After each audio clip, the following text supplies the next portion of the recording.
a cool old buck.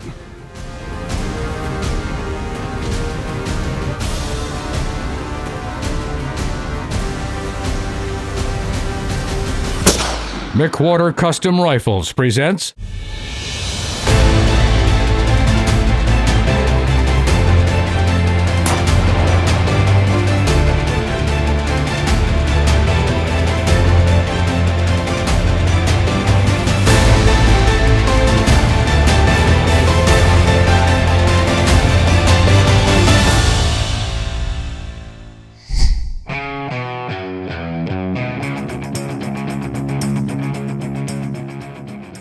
This week, we're wrapping up another great season in Kansas. We're gonna pack up all of our gear and our 45 XMLs and head east to southern Indiana and hunt the late muzzleloader season.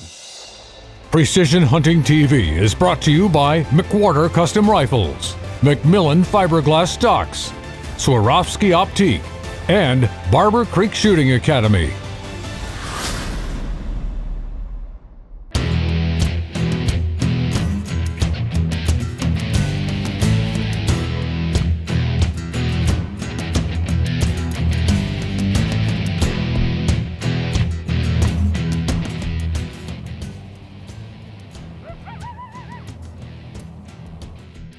Good friend and client Bubba Belk is going to be hunting a big wide buck.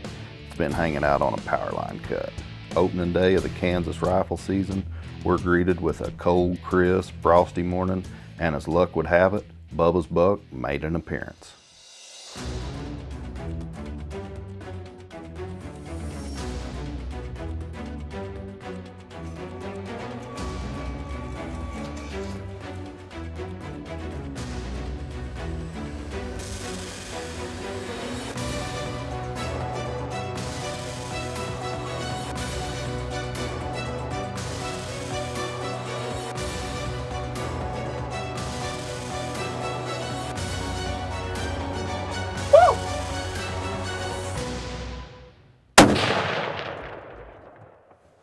Impact? Yeah.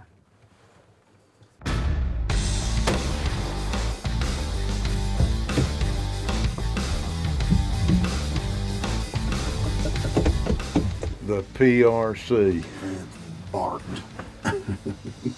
Opening morning 2019 and shot this wide 10-pointer this morning, frosty morning, no wind, about 32 degrees, maybe a 210-yard shot. And been coming out here for quite a few years with Larry Ellis and EWA, and it's never disappointed me. And I shot this buck with a 6.5 PRC, brand new gun. Pretty tickled with the way it performed. So we're going to get to work on this bad boy and get him cleaned out, and hopefully between the two of us we can get him loaded up. But just another happy day for old Bubba in Kansas. Thank you, Larry. It's mid-December. It is cold outside here in Kansas. We just finished with all of our clients in camp. One day left in the season. I still got a tag. I'm gonna get in the woods. This is gonna be a mighty slick.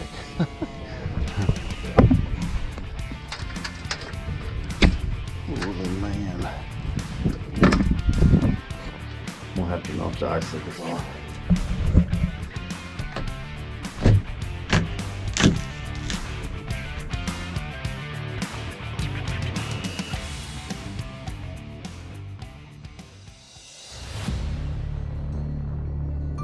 I decided to go after a big mature management buck that I had a whole bunch of history with.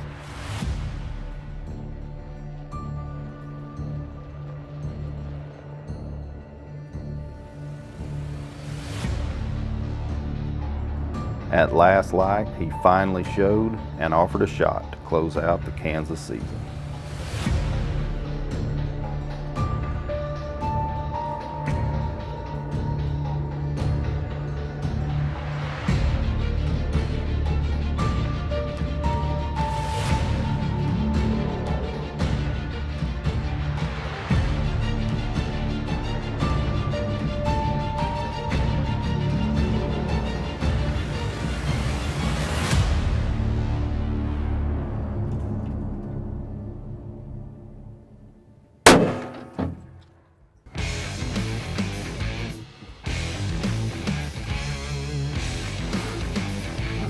Down he goes. Yeah, baby.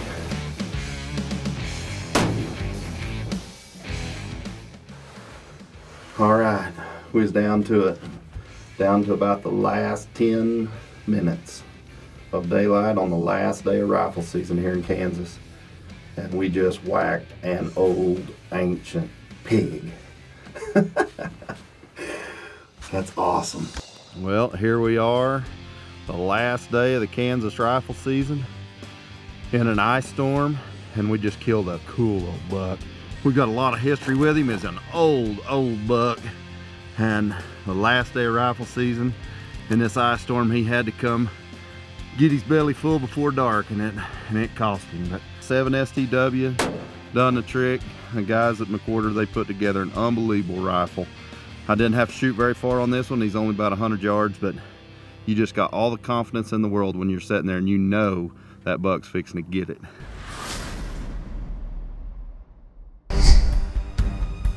This segment of Precision Hunting TV is brought to you by Revolution Safe Company, inspired by Pendleton, rotating gun management made simple.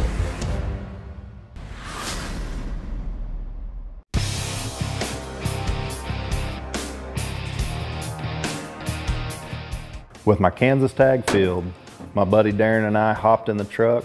We're headed to Indiana. We're gonna meet up with Seth and Russell to hunt the late muzzleloader season here in Indiana with Chris at Muscatatuck Whitetails.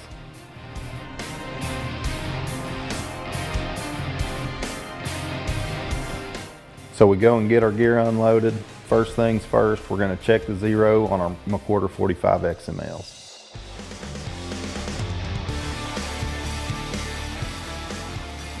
Bottom left. There you go. That'll work.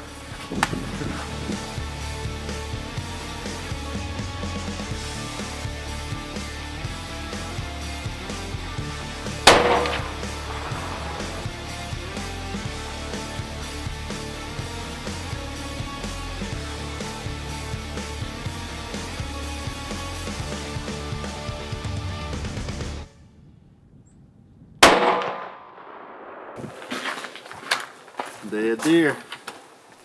The stage is set. A little bit of snow on the ground, cold weather here in Indiana. The plan is we're gonna hunt evenings only and hunt food sources for these bucks in late season.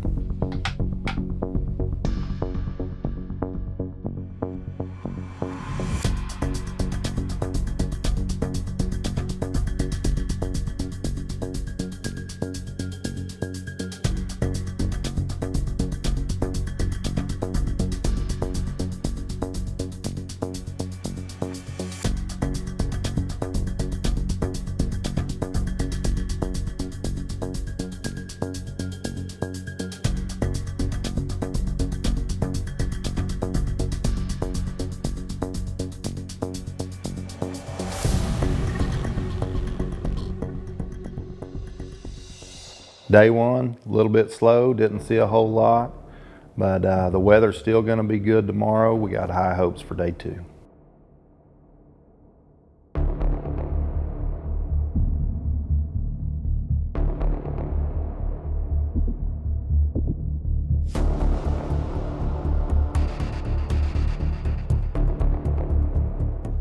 After several days of hard hunting, we finally found a wheat field that these deer are really liking to hit. Chris had a ground blind set up on one end of it, but the wind had switched. So we had to set up on the ground on the far end of the wheat field. Okay, we're coming up here to get set up, and there's already a bunch of deer already on the wheat field. We really can't move anywhere from right here. We're pretty much stuck right here. The wind's good. It's blowing us back this way. Most of the deer are still over here. Only bad thing is we're set right up under a highline pole. Feels like we're getting shocked. It's so staticky, but I probably can't hear crap on the audio, but it's a pretty little spot, secluded little cove back here in this wheat field, and already 6 deer out on it, so that's good. I think today's the day.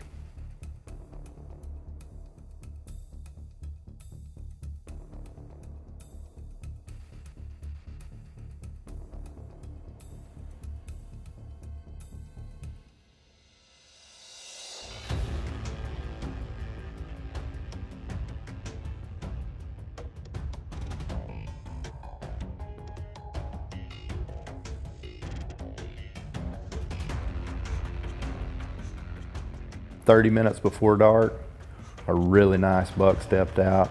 We glassed him, checked him out, good mature buck. We're getting the 45 XML ready to roll.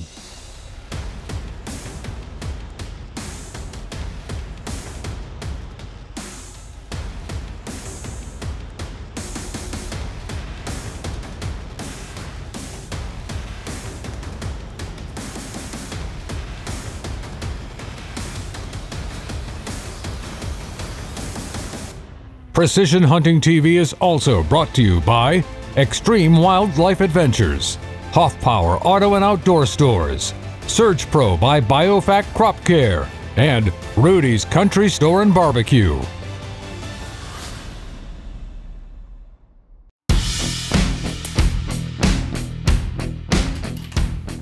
Hey, James here with Barber Creek Long Range Shooting School. We're going to talk about first and second focal plane.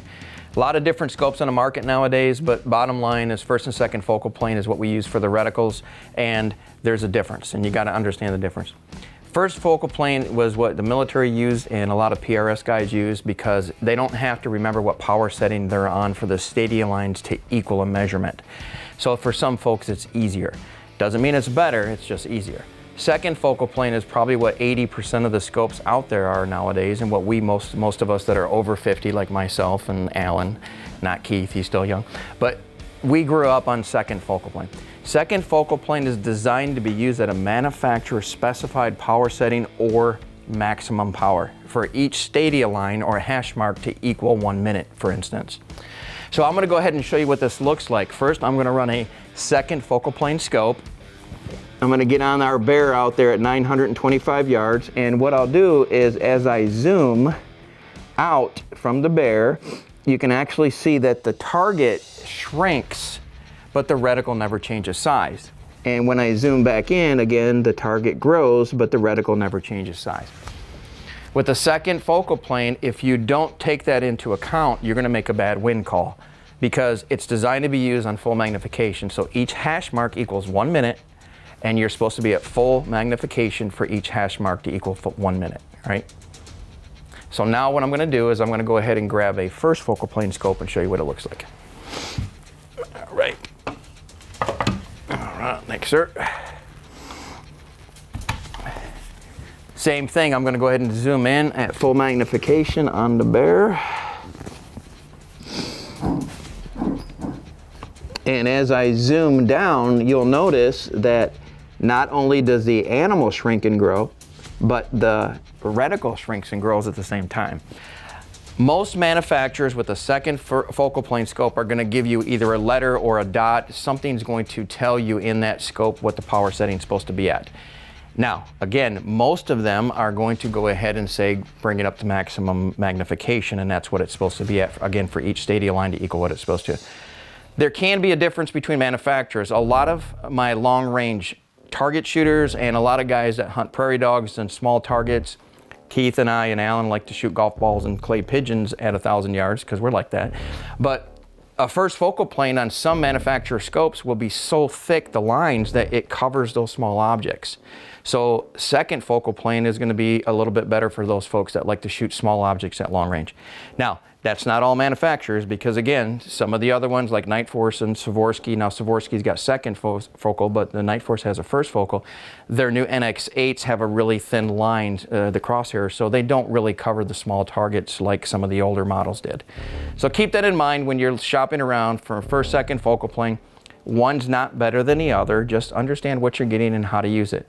So again, just to recap, first focal, target, reticle, shrink and grow at the same time. Doesn't matter power setting for the stadia lines to equal what they're supposed to. Second focal, the crosshairs never change, but the animal shrinks and grows with the power or the zoom setting. It does matter what magnification you're on when you're holding for wind, or if you're using a holdover reticle like a bullet drop compensating reticle. Hey, that's another downrange shooting tip from James at Barber Creek. Thanks for joining us. Precision Hunting TV is also brought to you by Borden Accuracy, Trigger Tech, Brooks Barrels, Capstone Precision Group, Hawkins Precision, and Revolution Safe Company. This segment of Precision Hunting TV is brought to you by Rudy's Country Store and Barbecue, real Texas barbecue.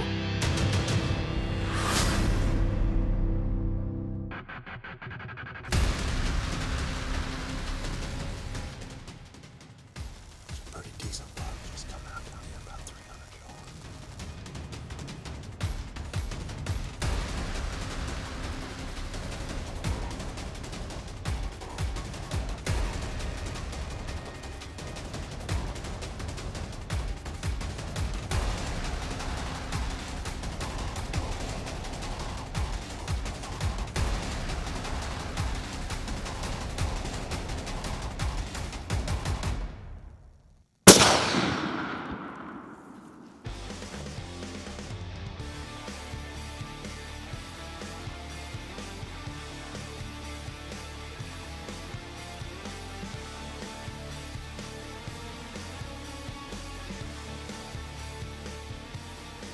Okay, we just shot a really good buck down here, 320 yards. And he was quartered away real hard.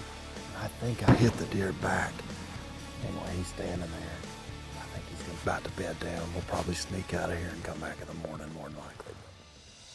I was confident in the shot, but we decided to go back to camp, watch the video on the big screen, and see what we wanted to do, whether we wanted to go in and track him that night or wait till the next morning.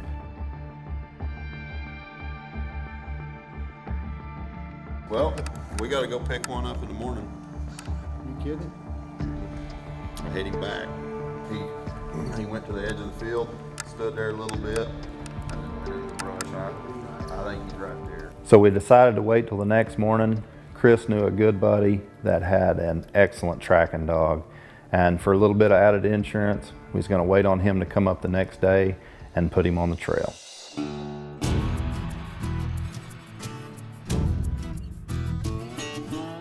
Shot a nice buck yesterday evening right at dark, and he went into the woods there. We didn't want to push him last night, so we left him lay all night. We're gonna go in there and find him this morning. Come on with us.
I haven't seen anything since that last flood anymore. Had me thinking he was missing. We found one chunk of blood back here just a little ways back. He was walking? Yeah, y'all keep going. The dog picks the track right up. The deer didn't go 100 yards, and we had our big Indiana buck. There's the deer right there. I'll be gone. There's the dead deer. He's dead, the tag, yeah. Where's that deer, man? How it's found him looks like.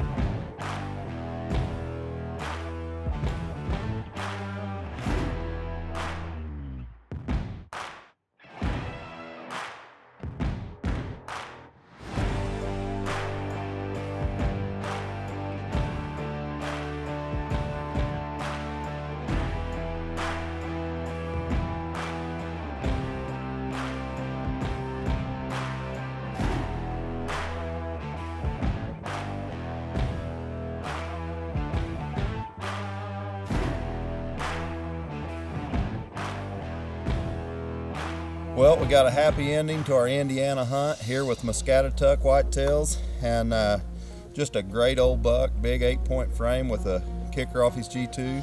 Shot him yesterday evening with a McWhorter 45 XML at 320 yards, and had a pretty steep angle, hit him a little bit back, and just let him lay last night. Come back in here this morning, got our buddy Al with his dog Val, and they come in here and helped us out this morning.